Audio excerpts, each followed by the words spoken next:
시청자 여러분 안녕하세요. 경제 지식과 문화 정보를 다루며 여러분의 오전을 책임지는 시간 유민영의 경제 돋보기. 저는 진행을 맡은 앵커 유민영입니다.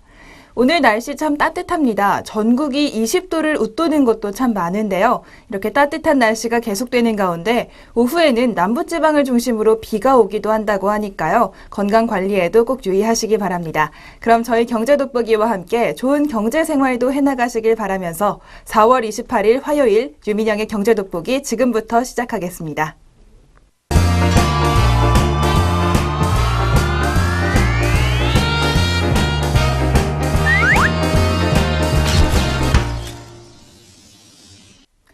첫 순서는 최신 경제 이슈를 빠르고 깊게 들여다보는 시간, 동향 돋보기 시간입니다. 여러분은 면세점 하면 어떤 면세점이 떠오르시나요? 보통 인천공항이나 김포공항, 김해공항 등에서 이제 비행기를 타고 나갈 때 구입하는 곳이라고 흔히 생각하시는데요. 하지만 서울 시내에도 면세점이 있습니다. 지금은 아직 크기가 미미한 수준이지만요. 앞으로 오는 6월에는 서울 시내 면세점이 3곳이 더 생긴다고 합니다. 이 새로 생기는 3곳의 시내 면세점은 대기업의 2곳 그리고 중소기업의 1곳에 입찰을 앞두고 있는데요. 이 대기업에 해당되는 2곳을 두고 유통 공룡 기업들이 사활을 걸고 있습니다. 지난 23일에는 한화의 갤러리아가 여의도 63빌딩을 면세점 후보지를 걸고 유치전에 뛰어들었고요. 호텔신라와 현대산업개발의 합작법인, 그리고 현대백화점, 롯데면세점, 신세계백화점과 SK네트워크스 등이 이미 출사표를 냈습니다. 추가로 참여 기업이 또 있을 수도 있는 상황인데요. 일단 현재로서도 단독 혹은 합작법인 6곳 가운데 4곳은 떨어질 수밖에 없습니다. 주어진 자리가 2곳밖에 없기 때문이죠. 적어도 3대1의 경쟁이 벌어진 셈입니다. 유통기업들은 인천공항이나 김포공항처럼 공항 면세점보다 서울 시내 면세점에 더 눈독을 들이고 있다고 합니다. 공항보다 시내 면세점이 더 좋은 이유, 바로 수익성 때문입니다. 국내 최대 규모인 인천공항 내에 있는 면세점들 역시 호황이지만 5년 기한의 면세점 특허 계약 때 비싸게 낙찰한 때문에 매출 대비 수익성이 그리 좋지가 않습니다. 업계에 따르면 인천공항 내 향수 화장품, 주류 담배, 피혁 패션, 그리고 전품목 매장 등 4곳의 면세점 매장을 운영하고 있는 롯데의 경우에 5년간 3조 6천억 원의 특허 계약을 낙찰한 것으로 판단되고 있습니다. 연간으로 계산하면 롯데는 매년 7천억 원 이상을 인천공항공사에 내야 하는 셈입니다. 반면 롯데 인천공항 매출은 2013년 9,540억 원, 2014년 1조 320억 원 수준이어서 판매 물건 원가와 제반 비용을 빼면 순이익은 그다지 신통치가 않습니다. 호텔신라 역시 인천공항에 3곳의 면세점을 운영 중인데요. 5년간 1조 3천억여 원의 특허 계약을 낙찰받은 것으로 전해졌습니다.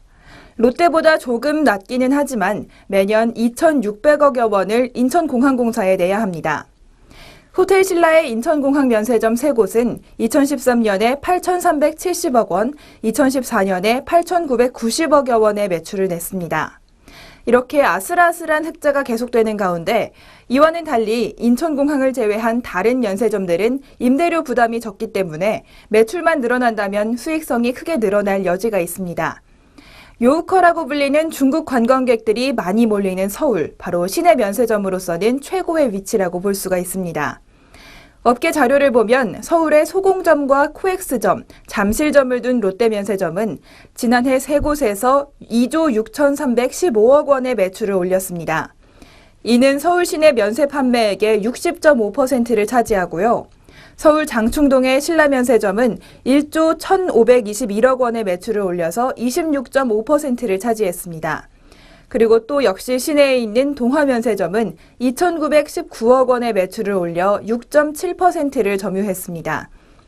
롯데면세점에 따르면 매출 비중으로 볼 때 중국 관광객은 2011년 15%에서 2012년 30%, 2013년 45%, 2014년 70%로 급증했습니다.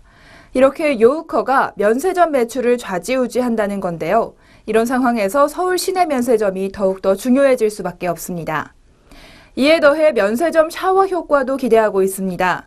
최근 홈쇼핑과 온라인 쇼핑이 대세로 자리를 잡으면서 백화점과 대형마트, 아울렛 등 오프라인 매장의 매출은 감소세에 접어들었습니다. 이런 가운데 나홀로 호황을 누리는 면세점이 자연스레 주변 매장의 매출 상승도 유도한다는 겁니다. 면세점 고객이 같은 건물에 있는 동일 계열의 백화점이나 쇼핑몰로 이동해서 추가 쇼핑을 하기 때문에 유통기업들로서는 시너지 효과를 얻을 수가 있습니다. 예를 들면 롯데면세점에서 쇼핑을 한 관광객이 같은 건물에 있는 롯데백화점이나 롯데몰 등에서도 쇼핑을 하고 식사를 할 수가 있다는 것이죠. 이런 상황에서 한화갤러리아는 63빌딩의 면세점을 확보해서 쇼핑과 엔터테인먼트, 식음료 시설을 연계한 63빌딩 문화쇼핑센터 구상을 하고 있습니다. 또 현대산업개발과 호텔신라 합작법인은 면세점 후보지로 정한 용산 아이파크몰과 용산 전자상가의 상생 방안을 짜고 있습니다. 현대백화점은 삼성동 무역센터점을 면세점 후보지로 선정하고 강남권 상권가의 시너지 효과를 노리고 있는 상황입니다. 이렇게 서울 시내 면세점에 다양한 기업들이 뛰어들었습니다. 건설사들까지 합류하면서 정말 큰 판이 벌어지고 있는데요. 앞으로 낙찰을 어떤 기준으로 줄 것인가, 그리고 마지막으로는 어떤 기업들이 시내 면세점에서 좋은 성과를 올릴 수 있을 것인가 주목해 보시면 좋겠습니다. 지금까지 동향돋보기에서 서울 시내 면세점을 둘러싼 유통기업들의 각축전 살펴봤습니다.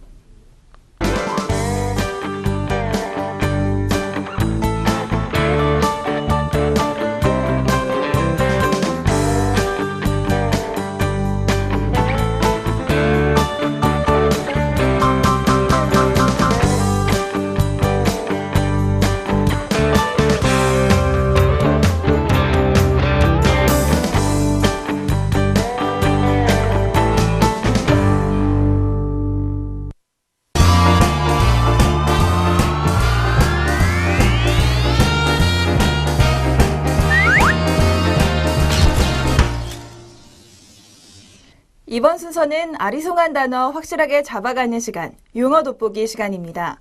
오늘 용어 돋보기 시간에서는 제주도에서 추진되고 있는 예래 휴양형 주거단지 사업에 대해서 조금 더 깊숙이 살펴보도록 하겠습니다. 제주도가 싱가포르를 모델로 삼아 추진한 7대 대형 개발 프로젝트 중 하나인 바로 이 예래 휴양형 주거단지 사업에 최근 제동이 걸렸다고 합니다.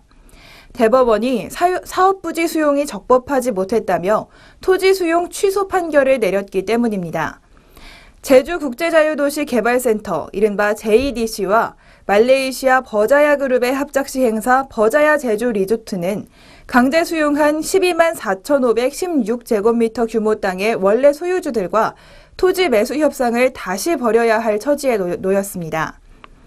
이 사업은 제주 중문관광단지 인근인 서귀포시 예래동 해변의 74만 1,193제곱미터 터에 대규모 휴양콘도와 호텔, 그리고 카지노와 150병상 규모의 의료시설, 수영장, 스파 등을 조성하는 건데요. 10년여간 추진되어 온 사업입니다. 정부는 2001년 제주도를 관광 휴양과 서비스 산업 등 복합 기능을 갖춘 국제자유도시를 개발하는 것을 목표로 7대 선도 프로젝트를 선정했습니다. JDC는 이에 따라 2005년 서귀포시로부터 유원지 개발 인하과를 받아 사업에 나섰습니다. 2008년 호텔 리조트로 유명한 버자야 그룹의 투자도 유치됐는데요. JDC는 부지 매입 과정에서 일부 토지 소유자들과는 매매 계약을 체결했지만 74명의 땅 주인과는 합의에 실패했습니다. 이에 2006년에 토지수용위원회의 재결을 받아 12만 4,516제곱미터를 강제 수용하는 결정을 했습니다. 이에 땅 주인 강모 씨 등 4명은 곧바로 토지수용위원회와 JDC를 상대로 소송을 제기했습니다. 소송이 진행되는 동안에도 JDC와 버자야는 1,500억여 원을 투입해서 1단계 곶자왓 빌리지 콘도 147가구 공사를 시작해 지난달 말 기준으로 공정률이 55%에 달합니다. 이런 가운데 지난달 바로 유원지 인허가와 토지 수용이 무효라는 판결이 나온 겁니다. 1심은 JDC가 이겼지만 2011년 2심에서 뒤집힌 판결이 이번에 대법원에서 확정된 겁니다. JDC와 버자야는 토지 소유권을 잃어버려서 사업은 사실상 중단됐습니다. 전문가들은 JDC와 제주도의 안일한 산업 진행이 대형 사고를 불러왔다고 지적하고 있습니다. 한 변호사는 국토계획법상 유원지 요건에 해당하지 않는 시설을 편법으로 인허가를 낸 것도 문제지만 합의로 분쟁을 마무리할 수 있는 기회를 잃어버린 부분을 이해할 수 없다고 말하고 있습니다. 실제로 2011년 광주고법은 화해를 권고했지만 JDC는 응하지 않았습니다. 당시 원고 4명이 요구한 금액은 2억 원 선으로 알려졌는데요. 2억 원 선으로 합의할 수 있는 것을 이렇게 길게 끌었다는 것이죠. JDC와 국토교통부, 제주도 등 정부 당국자들은 판결이 난 뒤 한 달 가까이 해결책을 내놓지 못하고 있습니다. 국토부의 고위 관계자는 지금은 제주도와 사업자, 토지 소유주 간 원만한 합의를 권고하고 있을 뿐이라고 말했습니다. 투자자인 버자야그룹은 토지 소유주들과 개별 협의로 사업을 진행하는 방안, 사업 포기 후 JDC 등을 상대로 소송을 내는 방안 등을 놓고 고민 중인 것으로 알려졌습니다. 버자야그룹은 지금까지 이 사업에 공사비 등으로 2천억여 원을 투입했는데요. 사업 무산을 막기 위해선 인허가 문제와 토지 매입 방안에 대한 해법을 도출해야 한다는 지적이 나옵니다. 땅값이 수용 당시보다 4배가량 올라서 대부분 토지주가 땅을 되찾겠다는 움직임을 보이는 것으로 알려졌습니다. 제주도와 JDC는 대책 마련과 동시에 소송 전에도 대비하고 있다고 합니다. 원희룡 제주지사는 지난 16일 도의회에서 행정당국과 관계기관에 돌이킬 수 없는 과오가 있었다고 인정하며 최악의 경우 제주도와 JDC가 원고와 피고로 법정에 서는 것도 배제할 수 없다고 말했습니다. 이번 사태는 해외 투자 유치에도 악영향을 미칠 전망인데요. 한 부동산 개발업체 관계자는 정부가 추진하는 사업도 믿을 수 없는 나라에 어떤 해외 투자자가 들어오겠느냐고 말하고 있습니다. 이렇게 제주도에 대한 개발이 정부 주도로 활성화됐지만 관련 사항이 미비한 때문에 이런 문제점들이 생겨나고 있는 상황입니다. 앞으로 관계 법령 정비와 투자자들의 더 좋은 안목이 필요해 보입니다. 지금까지 용어 돋보기 시간이었습니다.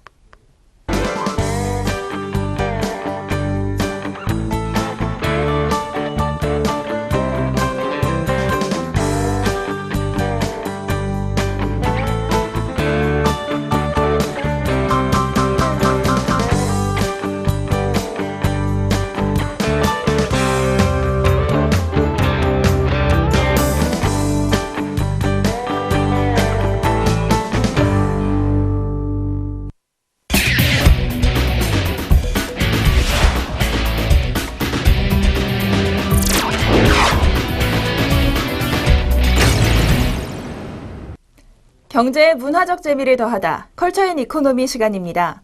오늘은 새로 나온 경제학 신간 소개해드리는 화요일입니다.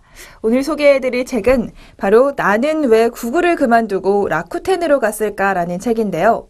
정말 세계 최고의 IT 기업이라고 하는 구글을 그만두고 일본의 IT 회사인 라쿠텐으로 이직한 저자의 말 함께 책으로 들어보시겠습니다.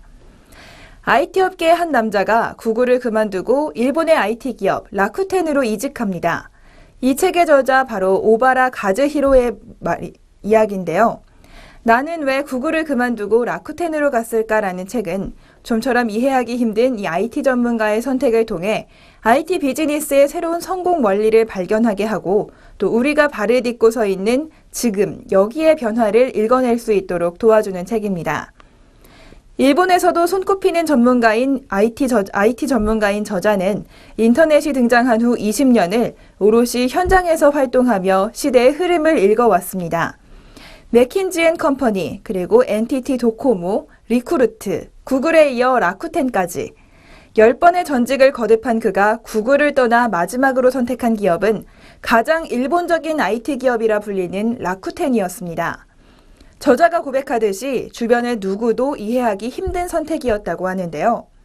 그런데 이 책을 읽으면 그의 이해할 수 없는 행보에 담긴 의미를 알 수가 있습니다.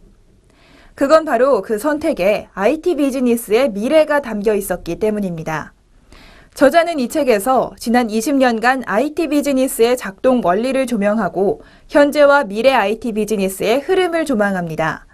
오바라 가즈히로가 이 책에서 강조하는 IT 비즈니스의 미래, 바로 고맥락이라는 단어로 압축됩니다. 그는 인터넷을 통해서 고맥락적인 것을 직접 연결할 수 있게 되었다고 말하는데요. 본래 인터넷이 고맥락 커뮤니케이션을 위해 만들어졌다는 것입니다. 그러나 안타깝게도 그런 인터넷이 저맥락 문화국가인 미국에서 태어나면서 절반의 인터넷 문화를 누릴 수밖에 없었다고 말합니다. 그가 말하는 고맥락 문화, 과연 그것이 무엇일까요? 고맥락 문화란 굳이 말로 설명할 수 없는 커뮤니케이션이라고 말하고 있습니다. 일본의 사상가 아즈마 히로히가 자신의 저서 게임적 리얼리즘에서 탄생에서 언급한 오타쿠들의 문학에서 찾아볼 수가 있는데요. 캐릭터가 탄생하고 이 캐릭터를 통해서 굳이 줄줄이 설명하지 않아도 이야기할 수 있는 것들, 그런 메시지를 바로 고맥락이라고 말하고 있습니다. 수많은 열혈 팬들을 거느리고 있는 무한도전이나 삼시세끼 같은 우리나라 예능 프로그램에서도 고맥락 문화를 찾아볼 수가 있습니다. 굳이 설명하지 않아도 이 캐릭터가 왜 이렇게 말하고 행동하는지 열혈 시청자들은 충분히 알 수가 있습니다. 그것을 바로 고맥락 문화라고 부르는데요. 한국과 일본을 대표하는 모바일 IT 서비스 카카오톡이나 라인에서 일일이 설명하지 않아도 모든 것을 전달할 수 있는 이모티콘이나 스탬프, 지속적으로 소비되는 또 고맥락 문화가 IT 비즈니스와 어떻게 연동되는지 보여주는 사례입니다.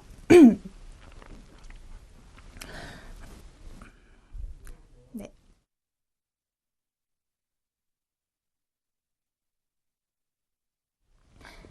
네, 이렇게 우리는 지금 이 순간도 새로운 이모티콘과 스탬프를 구입하고 주고받으며 사소한 뉘앙스의 차이를 즐기고 있습니다. 그 미묘한 차이 속에서 고맥락 문화의 바탕을 둔 마음의 커뮤니케이션이 생겨나는 상황입니다. 이렇게 언어를 통하지 않고 이루어지는 커뮤니케이션, 여백과 틈새를 즐기고 중요시하는 문화가 IT 비즈니스를 움직이는 동력이라는 것입니다. 그러나 오바라 가즈히로는 인터넷이 탄생하고 그것을 지금에 이르게 한 미국이라는 공간이 이민국가, 다민족, 다종교 국가로 이루어져서 하나의 공통 기반을 만들 수가 없었다고 말합니다. 그러므로 A는 이런 의미다, B는 이런 의미다, 이런 식으로 일일이 설명할 수밖에 없었고요. 결국 저맥락 문화가 될 수밖에 없었다는 겁니다. 그의 견해가 고맥락 문화는 좋고 저맥락 문화는 나쁘다는 얘기는 아닙니다. 다만 미국이라는 국가 특성상 고맥락 커뮤니케이션이 성립하지 않는 지금의 IT 비즈니스를 파악하고 그 다음의 IT 비즈니스를 설정하자는 겁니다. 어디에서 사도 같은 상품을 파는 것으로 합리성을 추구하는 아마존이냐, 상품에 매력적인 이야기나 부가가치를 붙이는 것으로 여백을 얻는 라쿠텐이냐의 결정에서 그는 라쿠텐을 선택한 겁니다. 그리고 라쿠텐으로 대표되는 아시아적인 것, 그리고 고맥락이야말로 우리가 지금부터 나아가야 할 방향이라고 보고 있습니다. 오바라 가즈히로는 나는 왜 구글을 그만두고 라쿠텐으로 갔는가라는 이 책에서 비미국적인 것, 비언어적인 것, 그리고 고맥락 문화가 만들어내는 여백의 문화, 그리고 IT 비즈니스의 새로운 성공 원리를 발견합니다. 중국의 알리바바와 미국의 아마존으로 양분된 세계 IT 비즈니스 시장에서 누구도 읽지 못했던, 누구도 알아차릴 수 없었던 틈새 시장이야말로 IT 비즈니스의 미래라는 그의 주장. 지난 20년의 실제적 경험과 맞물려 진한 믿음을 갖게 하고 있습니다. 모바일과 IT가 비즈니스는 물론이고 우리 삶 전체를 좌우하고 있는 지금, 바로 이 책은 모바일 IT 취업을 준비하는 이들과 업계 종사자들에게, 그리고 IT 비즈니스를 관심 깊게 지켜보는 우리 투자자들께도 좋은 책이 될 것이라고 생각합니다. 지금까지 컬처 앤 이코노미 시간이었습니다.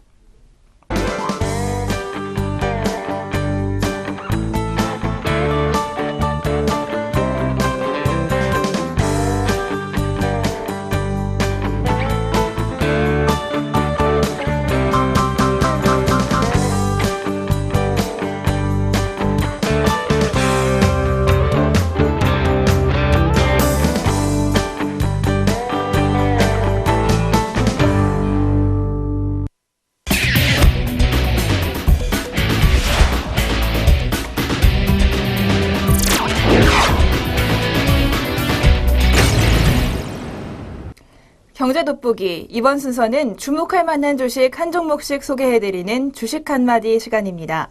오늘 소개해드릴 종목은 바로 삼성증권입니다. 삼성증권에 대한 목표 주가 점점 상향되고 있습니다. 삼성증권을 비롯한 증권사들의 2분기 실적은 1분기 못지않게 계속해서 좋은 모습을 보일 거라고 예상되고 있는데요. 원래는 1분기에 금리 하락에 따른 상품 이익이 컸기 때문에 2분기에는 이런 효과가 소멸되면서 감익이 예상되는 상황이었습니다. 하지만 4월부터 수수료 수익의 증가가 본격화되고 ELS 발행 그리고 상환 이익이 늘어나면서 상품 이익의 감소를 완충하고 있습니다. 특히 삼성증권의 2분기 실적 개선도가 상대적으로 높을 것으로 기대되고 있는 상황입니다. 그 이유는 바로 첫 번째로 브로커리지입니다. 수익 MS가 가장 높기 때문에 최근 거래 증가의 효과가 큽니다. 시장 1위 사업자이기 때문에 거래 증가에 따른 수익이 더 많아지는 거고요. 두 번째로는 ELS의 평균 마진이 상대적으로 높기 때문에 조기 상환에 따른 이연 판매 수익의 인식 역시 클 것으로 예상되고 있습니다. 또 세 번째로 후광투 마케팅에 집중해서 관련 수익도 타사와 달리 실적에 기여하고 있는 상황입니다. 또 타사 대비 상품 이익의 의존도가 낮기 때문에 1분기와 대비해서 2분기의 감익량도 적을 것으로 예상되고 있습니다. 마지막으로는 증권업종 전반적으로 업황이 개선되기 시작했지만 비용의 탄력성은 현저히 떨어져 있는 반면 적극적인 구조조정을 진행한 삼성증권의 영업이익 개선도는 매우 커질 수 있는 상황이라고 판단이 되고 있습니다. 추가적으로 자사주 매입이 올해 하반기에도 진행될 것으로 예상되고 있는데요. 지난해 매입 이후에도 그룹 내 지분은 25.19%에 불과합니다.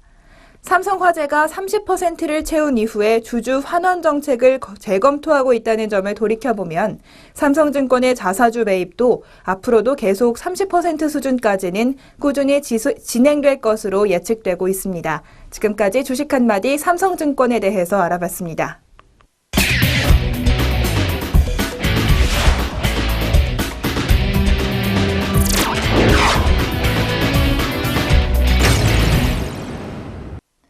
경제적으로 사느라 지친 삶 가운데 쉼표가 되는 시간, 3분 문학 충전 시간입니다. 오늘 준비해드린 시는 바로 김종혜 시인의 그대 앞에 봄이 있다라는 시입니다. 흔들리지 않고 피는 꽃이 어디 있으랴, 이런 식구 참 유명하죠. 오늘 소개해드릴 김종혜 시인의 시에서도 비슷한 이야기를 하고 있는데요. 상처받지 않은 사랑이 어디 있겠느냐고 묻고 있습니다. 바람이 불고 파도가 치고 상처를 받더라도 우리 앞에 봄이 기다리고 있다고 말해주는 김종혜 시인의 시, 지금부터 함께 들어보시죠.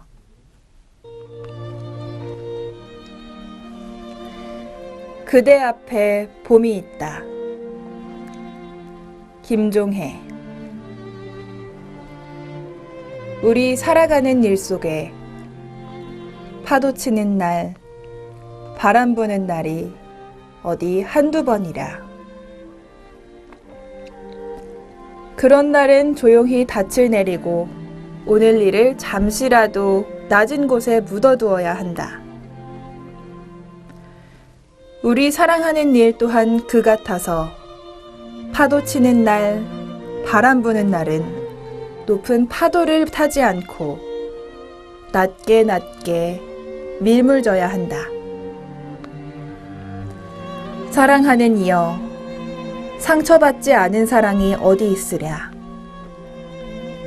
추운 겨울 다 지내고 꽃 필 차례가 바로 그대 앞에 있다. 일상 속에 파도 치는 날, 바람 부는 날, 그런 날들 있기 마련인데요. 여러분은 그런 날을 어떻게 견디시나요? 사실 견디기가 참 힘들지만 정말 시인이 말한 것처럼 유일한 방법은 낮게 낮게 최대한 나쁜 일에 마음이 휩쓸리지 않게 하는 것뿐인 것 같습니다. 그리고 동시에 우리 앞에 꽃필 봄이 오고 있다는 것도 꼭 믿어야겠죠.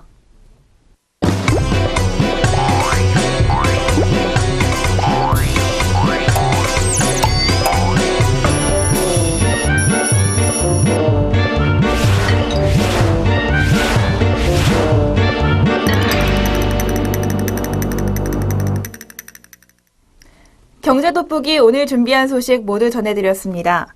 오늘 소개해드린 그대 앞에 봄이 있다는 시처럼 정말 바깥의 날씨도 추운 겨울이 모두 다 지나고 꽃필 봄만 우리 앞에 남아 있습니다. 항상 봄날 같은 경제생활, 투자생활 이어가시길 바라면서 오늘 경제 돋보기 오늘 여기서 마무리하겠습니다. 내일 다시 찾아뵙겠습니다. 시청해주신 여러분 고맙습니다.